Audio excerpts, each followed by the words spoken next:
nessa edição da TV Espaço Homem, novamente vamos contar com a colaboração dessa eminente, né, autoridade no mundo da psiquiatria e que, com seu carisma, traz muitas informações que são necessárias para a gente aprender esse mundo, né, que existe aí, que a gente não conhece materialmente, mas é o que decide, né, nossos comportamentos, a nossa felicidade, a nossa infelicidade também, muitas vezes, né. Então, esse mundo da psiquiatria é interessantíssimo para a gente ter conhecimento, né, e ainda mais que ele vem de uma forma tão colaborativa, e acabamos aprendendo como se fosse uma aula dos conhecimentos aqui. Então, doutor Alfredo Simonetti, minha gratidão mais uma vez, e muita honra, muita alegria em contar com essa presença e esclarecermos tantos pontos assim que são ainda dúbios até, não só no campo da medicina, né, que há algumas discórdias, mas principalmente no mundo judicial, né, que tem que condenar ou absorver alguém, né. Deixa aí para seus cumprimentos também. Olá, pessoal. Obrigado mais uma vez pelo convite para participar da TV Espaço Homem. É uma honra, é um gosto vir aqui falar desses assuntos que vocês propõem. Muito interessantes. É importante, assim, que a gente até chamou atenção ao mundo inteiro, né? Nós tivemos aqui muitos especialistas, até investidores, na verdade, que perguntaram por que espaço homem, né?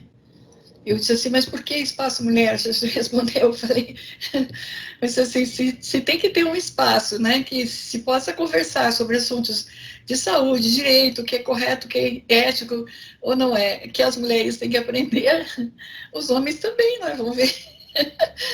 Não é verdade? Então, eu disse, e por que vocês não discutem, não debatem, não tem eventos sobre a saúde do homem, não sei o que mais? Aí eles ficam assim, olhando para a gente, bem incrédulos, né? Mas agora já tem tantas outras aberturas em termos de olhar o homem né, pela condição social, olhar o homem, estou dizendo o ser humano masculino, não é o ser humano humanidade, né?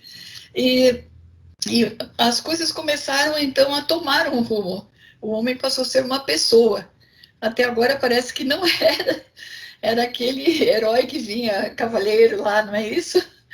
Agora não, agora ele está de carne e osso, não tá bom? O jeitinho dele. Então, vamos ver agora o seguinte, né? A dúvida que permanece é o que é o dano existencial à vida de uma pessoa. Primeiro ponto. Depois, a gente tem muita polêmica que falam que tem psicologia jurídica. No outro lugar, você vai encontrar psicologia investigativa, psicologia criminal. E tem a perícia, né? A perícia psicológica, a perícia psiquiátrica. Bom, vamos nos postar na condição de pessoa leiga. Afinal, o que quer conceituar tudo isso, né? Vou começar pelos conceitos? Que é a psicologia jurídica? A psicologia é um campo de entendimento das funções do psiquismo humano. Ela pode ser usada das mais diferentes maneiras e com os mais diferentes propósitos. Então, se eu quero, por exemplo, usar a psicologia para contribuir para a educação, vou falar de uma psicologia educacional. Certo. Se eu quero usar os conhecimentos psicológicos para ter um trânsito melhor, vou falar de uma psicologia do trânsito. Então, psicologia de alguma coisa significa usar os conceitos, os conhecimentos de como é o psiquismo humano para aquele campo. O mais conhecido é a psicologia clínica, que procura tratar o sofrimento psíquico humano. Mas de uns anos para cá houve uma explosão de psicologias, né? Nós temos psicologia organizacional, psicologia do esporte, psicologia hospitalar, psicologia, né? Significa que o conhecimento psicológico ele passou a ser muito usado. Ele começou como o estudo das funções de atenção, consciência, assim, com que rapidez um ser humano percebe se aparece alguma coisa. Foi o começo da psicologia, era uma psicologia da percepção, digamos assim, né? De como é que a parte psíquica funcionava. Depois vem uma psicologia mais introspectiva, dos sentimentos, das emoções, né? E por aí vai, né? Uhum. Então, as psicologias, mas o que tudo isso tem em comum é que é o estudo dos aspectos, né, das funções psicológicas. É interessante que até se diz, né? A psicologia aplicada diz, quer dizer, tão engraçado, Exato. né? Que ela tem uma conotação que não adianta, vamos supor, o conceito. Ela é aplicada em, quer dizer, aí que é o esse em que a gente tem que entender em quais momentos, né? Se é no treinamento, como o senhor disse, se é no indivíduo agonizante no hospital, quer dizer, Sim, aí é mais ou menos isso, né? é E exatamente isso. exatamente. E caso, por exemplo, haja algo que não seja ético ou bioético, vamos dizer assim, pode causar uma condição de análise de psicologia jurídica. Por que ocorreu aquele erro? Por que ocorreu aquela falha? Aí quem conhece as leis, vamos supor assim, é isso, junto com a psicologia, vai verificar se aquilo foi uma falha humana, ou um nervoso que a pessoa ficou naquele momento, como que é? Mais ou menos isso, vai estar interligado essas psicologias, não é isso?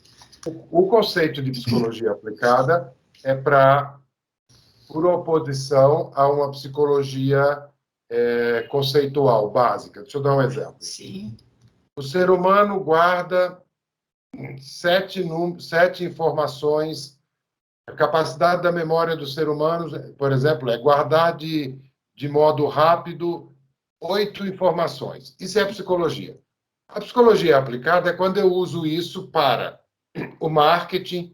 Se eu vou falar como é que eu vou mostrar os dados desse produto. Se eu uso isso para a educação, então é psicologia aplicada à educação, é psicologia educacional. Psicologia aplicada ao marketing, psicologia do consumidor. Se eu estou usando isso num processo judicial para determinar se uma pessoa tem ou não tal capacidade mental, vou falar de psicologia jurídica. Então, psicologia aplicada é para fazer uma oposição a um conhecimento básico que ainda não estaria aplicado a nenhuma situação. Ok, perfeito. Eu entendi bastante. Eu espero que as pessoas tenham aprendido também. Não, porque é muito interessante depois, né, quando eu falei ali no início, quer dizer, tem os danos existenciais. É muito importante entender isso, que é para a gente vai. Depois tem outros danos, né? É na soma de tudo isso que a gente vai conseguir entender, não é?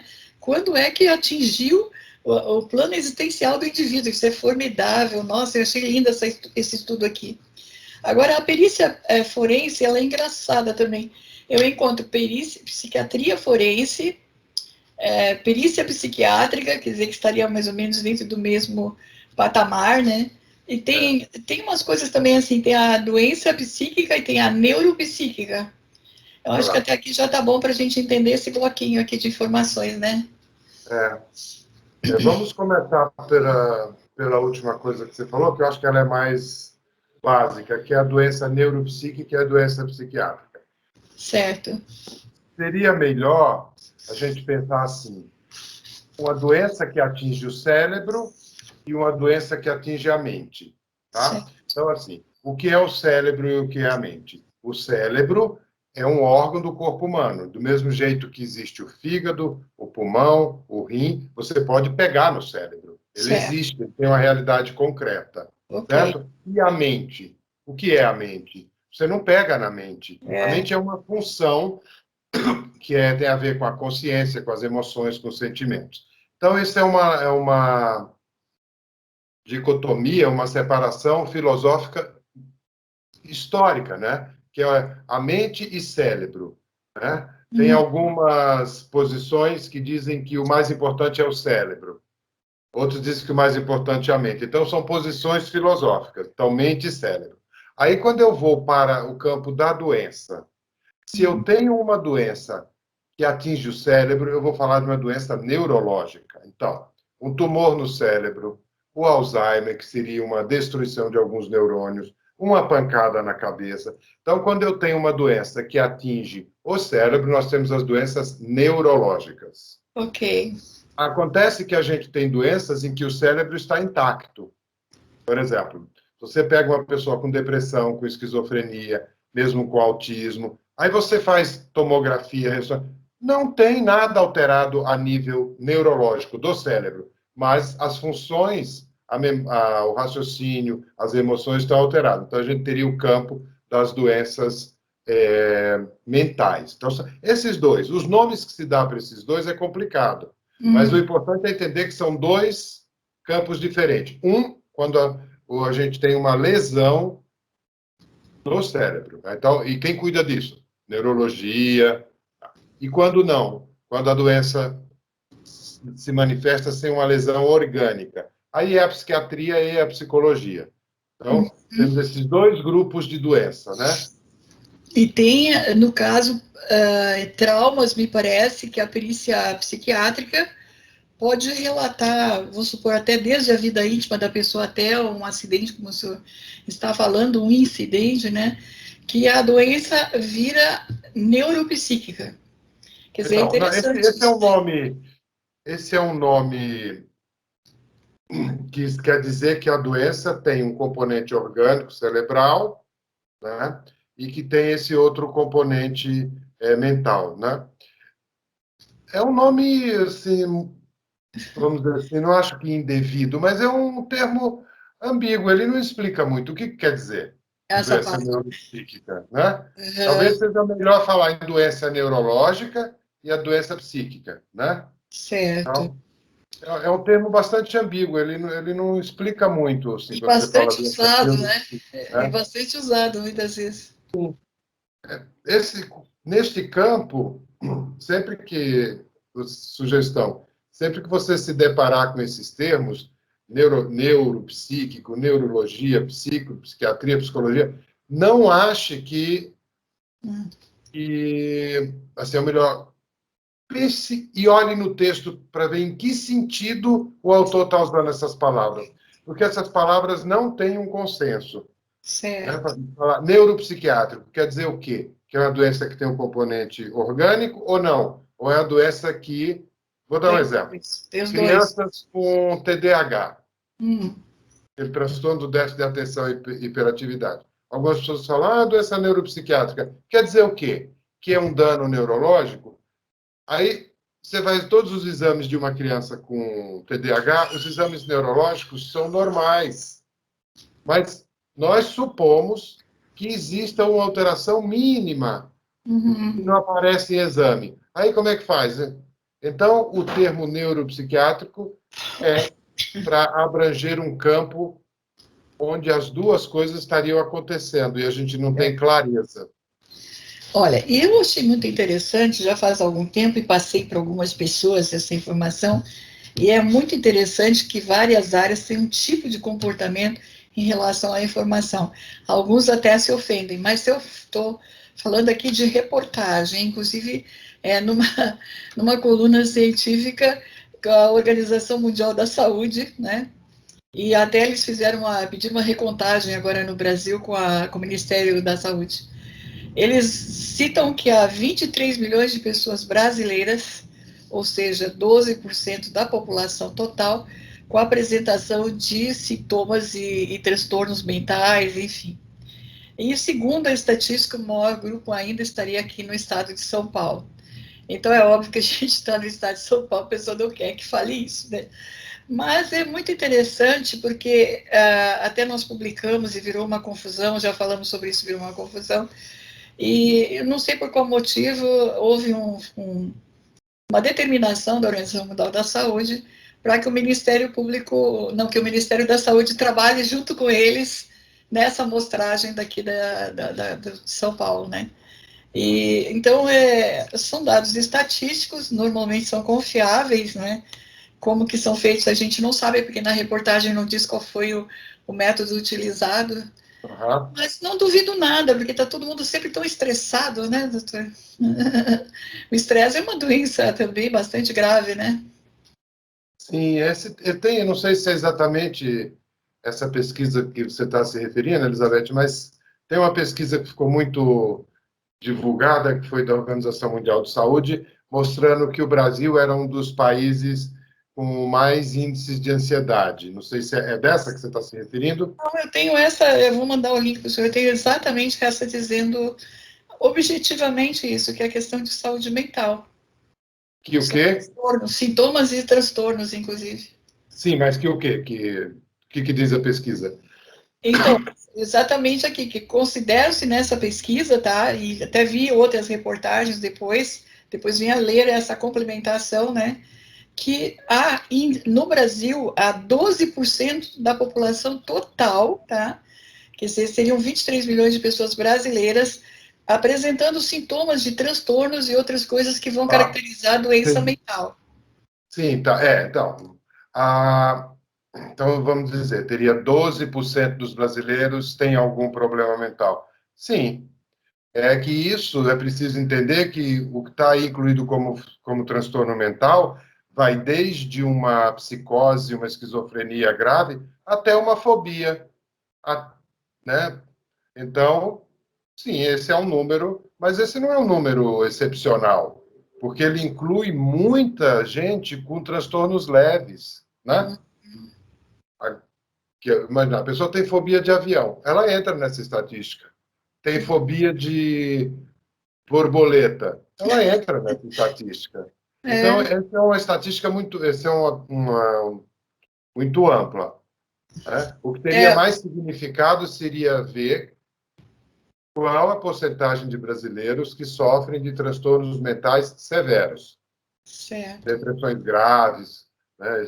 Psicose, esquizofrenia, autismo. Aí isso acho que tem um impacto. Eu vou verificar como que está, porque eu li que eles tinham fechado um acordo, né, aqui no Brasil, com o Ministério da Saúde. Eu vou tentar ver como que está, daí eu passo para o senhor, porque é um dado interessante, não é? Eu acho que para a gente ter uma avaliação da população. Mas o interessante também seria ver comparativamente, né?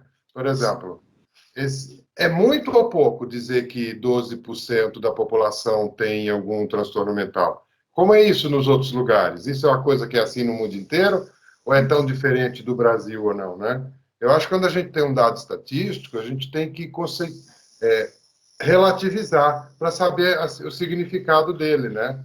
Aí é o nosso desafio, vamos nos juntar e vamos tentar pedir explicação. Exato. Não é mesmo? Aí vamos fazer assim, se eu quero saber dos homens, eu quero saber das mulheres, que negócio é esse? Mas vamos lá, temos um outro lado muito interessante que, para quem é leigo, né, pessoa leiga vai ficar assim, conceitos de transtornos psicológicos e transtornos psiquiátricos, agora já está chegando os transtornos, né? E daí é interessante, porque para comprovar isso juridicamente, ou seja, numa ação, né? O cara fez alguma coisa, matou, bateu alguém, não sei o que, estaria nessa condição, vamos supor assim. Aí tem a história do nexo causal, né? Então, vamos parar por aqui para o senhor explicar para nós o que seria um transtorno psicológico. Eu estou bem, daqui a pouco eu vou ter um negócio, um transtorno psiquiátrico, também vai fazer uma outra coisa, ter um negócio. Como que é essa história desse transtorno, assim, que pode causar algo inesperado? Existe uma coisa chamada sofrimento psíquico, que a pessoa pode estar triste, ansiosa, né? Então, o sofrimento é uma coisa. E o transtorno a gente usa quando esse sofrimento foi tão intenso que causou uma parada no funcionamento normal. Vou explicar. No sofrimento psíquico, a vida segue. No transtorno, travou, a vida trava. Transtorno é sinônimo de doença. Então, vamos dizer assim, você tem sofrimento psíquico, a pessoa está ansiosa, ou deprimida, ou irritada, mas isso não é um transtorno ainda. Quando ela adoece, quando ela tem uma depressão mais severa, uma crise de pânico, ou uma psicose, aí a gente entra no campo dos transtornos, né? Quando você diz psicológico ou psiquiátrico, aí está se referindo a quem é que trata esse transtorno. Se é o médico através de remédios, você vai falar de transtornos psiquiátricos. Se é o psicólogo através de terapias, fala de transtorno psicológico. Mas os dois são transtornos do psiquismo, da função psíquica. Tá? Isso pode levar a pessoa a uma atitude de agressividade ou não, dependendo do tipo do transtorno. Sim, dependendo do transtorno. Tem transtornos que levam a pessoa a um isolamento, tem transtornos como, por exemplo, uma fobia social, que o contrário de agressividade leva uma pessoa a uma passividade. E existem transtornos que levam a um comportamento agressivo, transtorno de personalidade antissocial, um transtorno paranoico, alucinatório, aí depende do transtorno, ele leva ou não a algum tipo de comportamento. O que a psicologia jurídica, ou psiquiatria jurídica, ou forense, que vamos usar como sinônimo, jurídico e forense como sinônimo, são a mesma coisa.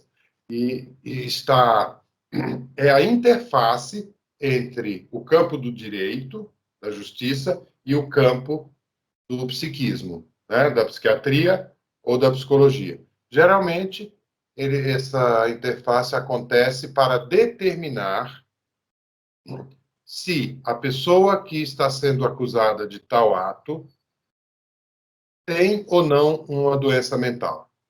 Agiu sob o impulso da doença mental ou por crime, pai? Ou ela sabia mesmo o que estava acontecendo, não tem nada de doença mental, e sim de um comportamento criminoso, né? Então, essa é a pergunta que o juiz faz ao psiquiatra e ao psicólogo. Fala assim, esta pessoa que roubou, que matou, que fez isso, ela tem uma doença mental ou não? Aí tem que fazer os exames todos para periciar. Aí vem o que se chama de perícia.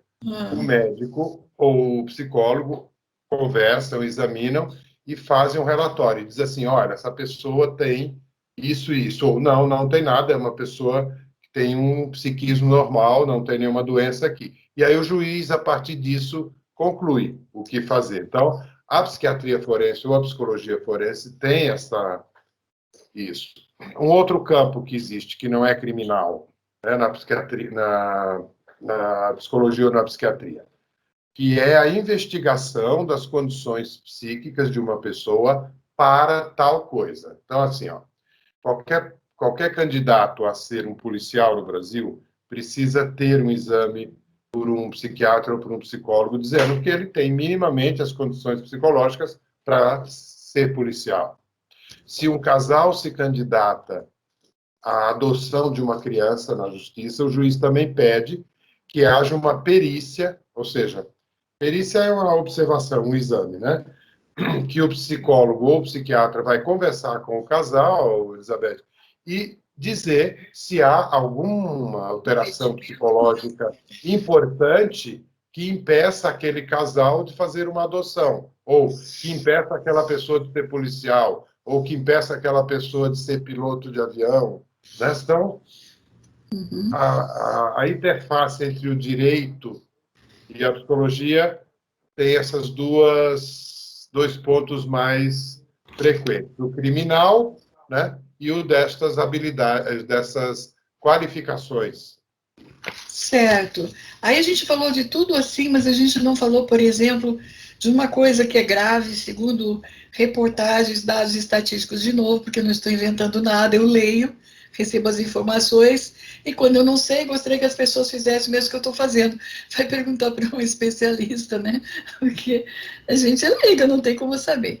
Mas veja bem, diz que há uma série de erros assim, exagerados, cirúrgicos, né? Os tais dos erros médicos, que é tão discutido, aí se juntam os médicos contra os pacientes, coitados, ficam sozinhos, não tem a quem recorrer, né, vai para o judiciário, tem 100 milhões de processo parado, então o que adianta, o coitado vai morrer, não vai ter solução, né? Então, todo mundo olha tudo, mas ninguém está olhando o lado psicológico do paciente, ninguém pegou assim, ó, eu já aqui vou fazer uma crítica ao judiciário de cara, né? Chegou alguém que fez uma ação por ou advogado, já poderia ser, porque ele se diz que a porta da justiça dentro da Constituição, né? Chegou alguém dizendo, eu tô aqui, olha, tá aqui, tá sangrando, tá não sei o que, tá no lugar, tá inchou, né? A pessoa vai se queixar porque tá ali à vista dela. Ninguém é louco, tá inventando uma coisa que não tem no corpo, né? Então, primeiro passo, meu modo de ver, e aí eu gostaria de ter sua opinião, é encaminhar a pessoa para onde? No meu primeiro ponto de vista, seria o psiquiatra, para ver se já essa pessoa está abalada demais com esse fato. Uma morte de terceiros nos abala. uma coisa errada do governo nos abala. Agora, eu estou anestesiada e alguém entra lá e me faz coisas que me prejudicaram para o resto da vida, a pessoa vai estar muito abalada, no meu modo de entender, certo? Porque ela tem uma total incapacidade de entrar para dentro de si, se recosturar, vamos dizer assim, se reconstituir, né?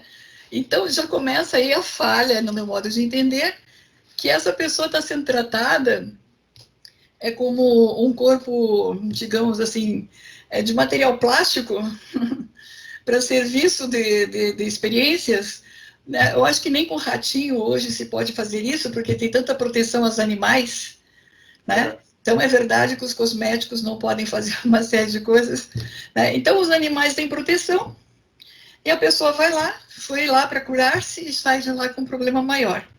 Então, no meu modo de ver, na hora que alguém entra, ou numa ação de ir na delegacia, ou no Ministério Público, ou entrar com uma ação judicial, a primeira parte, se tratarmos o outro como ser humano, seria o encaminhamento ao psiquiatra. Quer dizer, até que ponto a existência dele está abalada, ou não. É o dano existencial.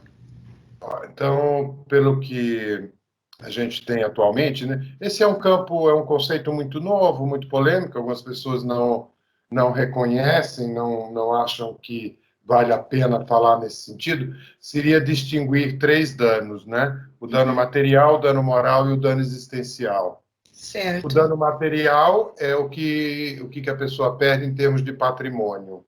Imaginar, a pessoa que foi assaltada, né? Roubada, roubaram o carro, dano material, roubou o carro. Na hora do assalto, além de roubar o carro, o ladrão deixou a pessoa sem roupa. E ela é uma pessoa conhecida ali na cidade. E isso abalou a imagem dela. Isso chama-se dano moral. Certo. Né? E existe o dano existencial, seria o quanto aquele assalto prejudicou a qualidade de vida da pessoa. Sim. Depois desse assalto, essa pessoa continua fazendo as coisas dela, tendo seus projetos e os seus sonhos. Então, essa é uma corrente na psicologia ou na psiquiatria forense que procura determinar o prejuízo na qualidade de vida. Então, são esses três danos, né? É muito mais difícil você determinar se o assalto abalou a qualidade de vida. É mais fácil determinar se abalou o bolso, que é o dano material, se abalou moralmente, que é a imagem que a pessoa tem, né? E para determinar o dano existencial, aí é preciso uma conversa melhor. Então, esse é um campo bastante polêmico ainda, viu, Elizabeth? A ideia do dano existencial, né? Eu acho que é esquecido, é tratar o ser humano menos que um rato, menos que um sapo. Olha, viu só? Mas é verdade, porque não pode, tem certas coisas que são contra, né? E aí o que acontece? Quando o senhor fala do dano existencial, a pessoa ficou com defeito de marcha, não pode caminhar mais da mesma forma, não pode praticar mais o exercício de ginástica, já vai ter que manter, de repente, uma dieta porque foi atingido em parte intestinal. Tudo isso aí é um dano. Isso começa que é um dano físico. Por exemplo, se a pessoa ficou com defeito da marcha, então, aí você tem o dano físico, né? Diferente do dano material. Né? A consequência desse dano físico. Essa história do dano existencial é para quando você não tem esses danos, o dano físico, por exemplo. Ficou normal. Mas e por dentro, como é que ela ficou? Pois é, e aí? Na psiquiatria, a gente não trabalha com esse termo de dano existencial. Qual é a gente trabalha com, por exemplo, o conceito de estresse pós-traumático. Né? Sim. Esse conceito de dano existencial é alguns autores da psicologia jurídica e da psiquiatria forense. Para nós, da psiquiatria, o conceito de estresse pós-traumático é o mais utilizado, né? Para mostrar o comprometimento, o sofrimento psíquico após um evento, como é que fica. Mas é porque também é diferente, né? O que a psiquiatria pretende e a psiquiatria forense são objetivos completamente diferentes. Sim. Por exemplo, um psiquiatra forense atendendo um paciente, ele não está comprometido em tratar aquela pessoa. Ele está comprometido em dizer qual é a relação entre o estado psíquico e a questão jurídica. Já o psiquiatra, o comprometimento dele básico é de tratar aquela doença, aquele sofrimento. Então, são objetivos bem distintos, né? Distintos na mesma pessoa, né, no caso. Sim. Agora, veja bem, quando o senhor fala do dano moral, vou supor, ou dano físico, né, também tem um detalhe, a pessoa às vezes pratica esporte, dança, faz a ginástica, né, diária aí, que tem para qualidade de vida.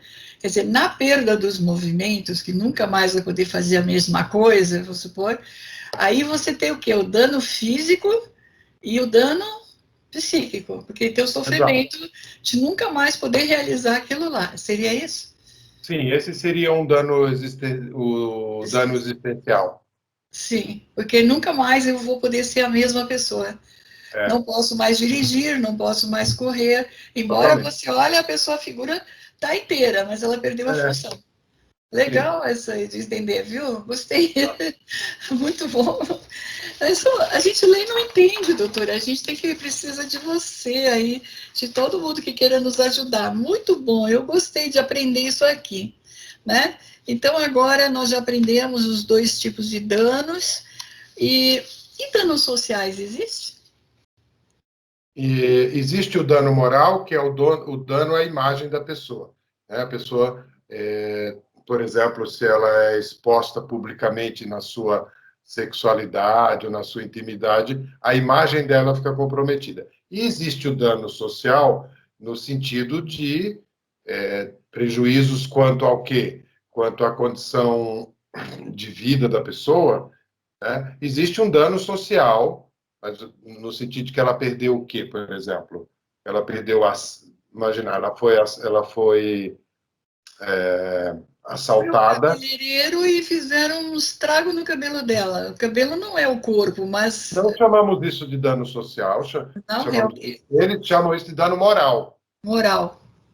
Mesmo que Que tenha atingido tem a ver a o beleza. social no sentido porque quando eu falo na imagem da pessoa, a imagem é uma coisa social, né? É como é que a minha comunidade me vê, como é que eu Sim. me coloco na comunidade. Então, o dano social seria sinônimo do dano moral. E também poderia ser assim, né? A pessoa usa a misoginia, né? Que é aquela questão de sempre considerar que a mulher é isso, aquilo outro, né? E o ódio à mulher, tem essas coisas, o ódio ao GLBTI, né? Tem uma porção de ódios por aí hoje em dia, né? Quem não é da religião, quem não é do partido, quem não é do bairro, né? Quem não tem o dinheiro que a pessoa tem. Então, aí nós temos uma coisa muito grave que está instalada no Brasil, que é a misoginia. Não aceito aquela.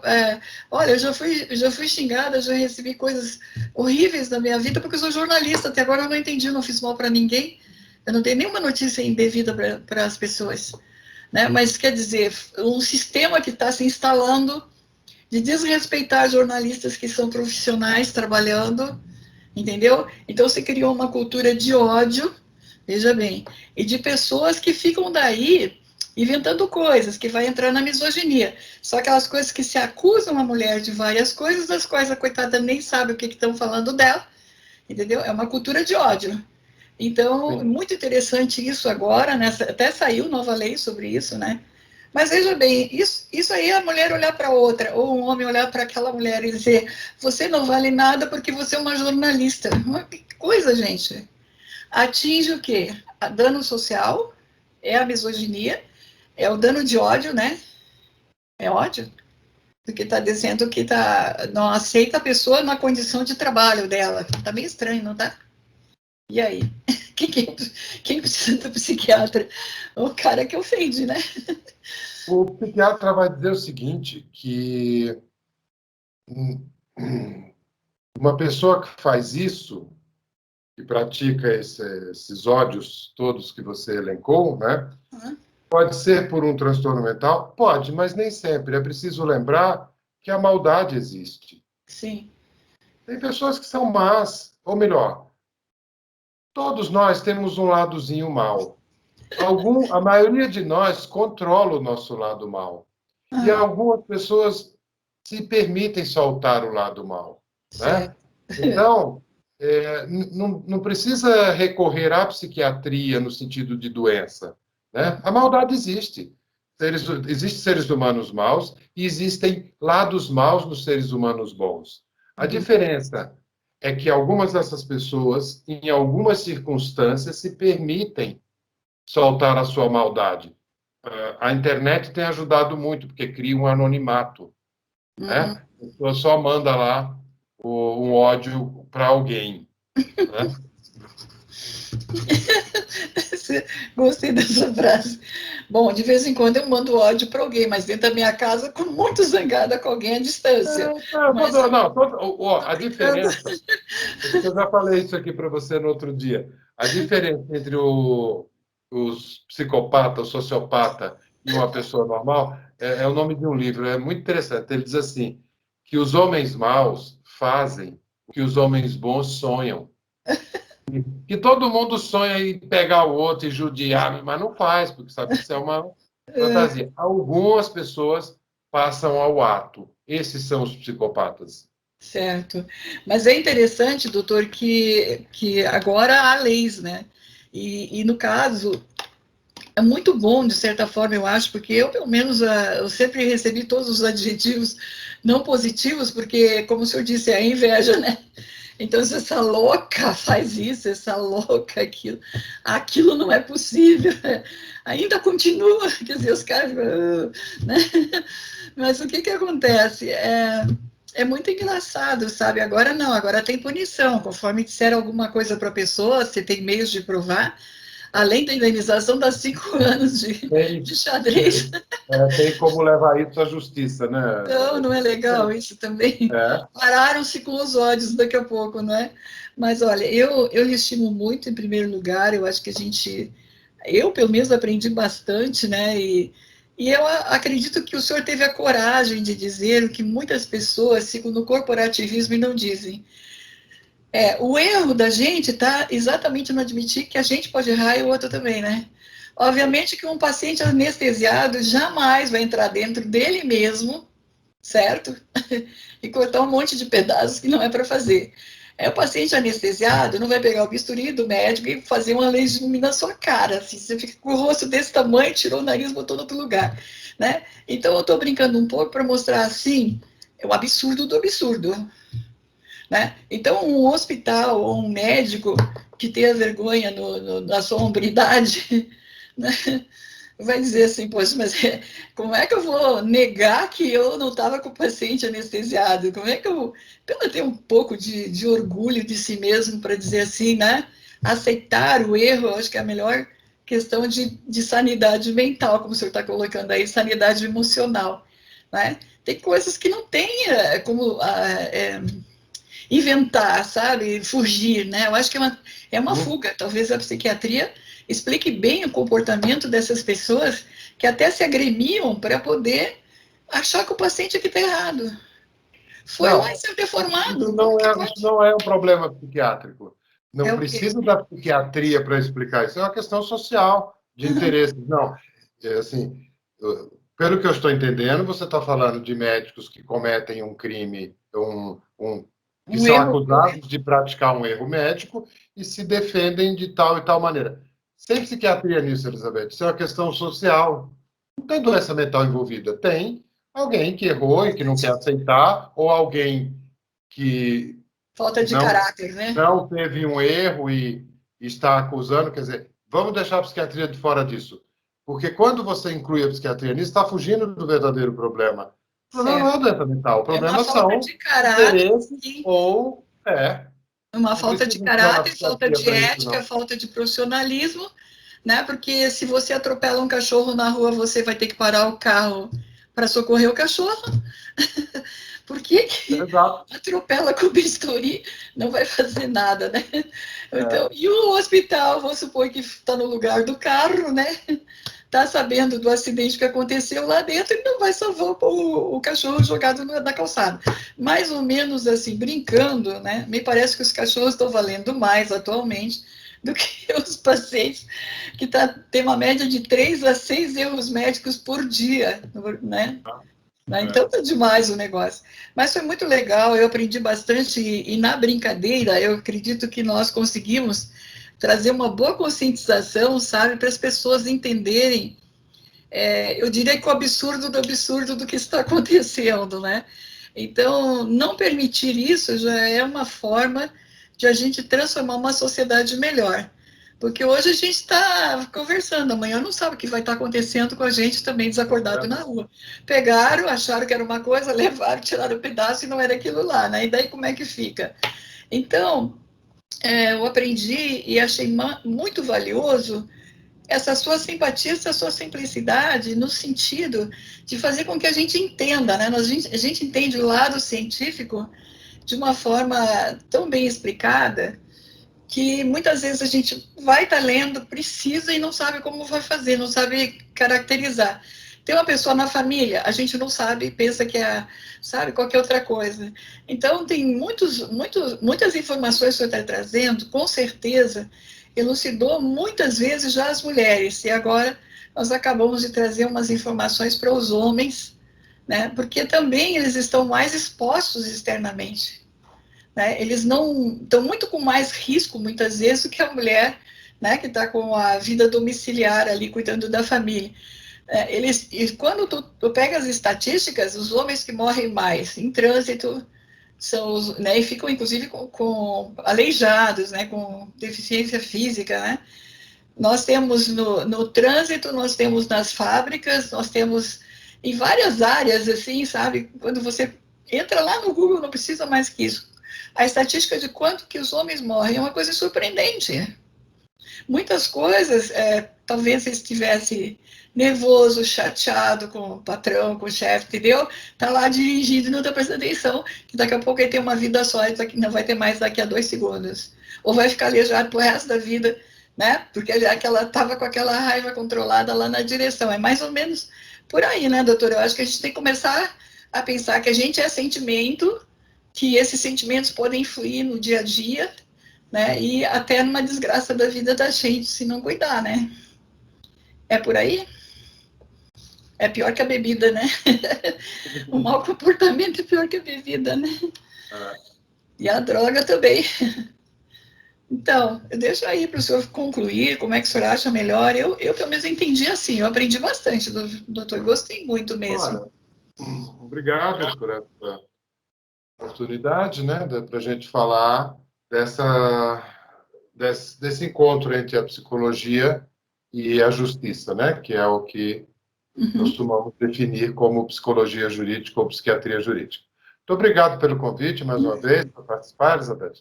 É sempre interessante, muito rico a conversa com você. Obrigada, mas obrigado. O senhor é um grande didata, principalmente, né? Que vai falando e a gente vai compreendendo. Não é à toa que o senhor também é professor doutor aí na área de ensino, né? Mas eu acho que os homens devem conversar com o senhor também, assim, sabe? Tem, às vezes todo mundo tem problemas, né? Fazer um grupo de homens, fazer um debate, né?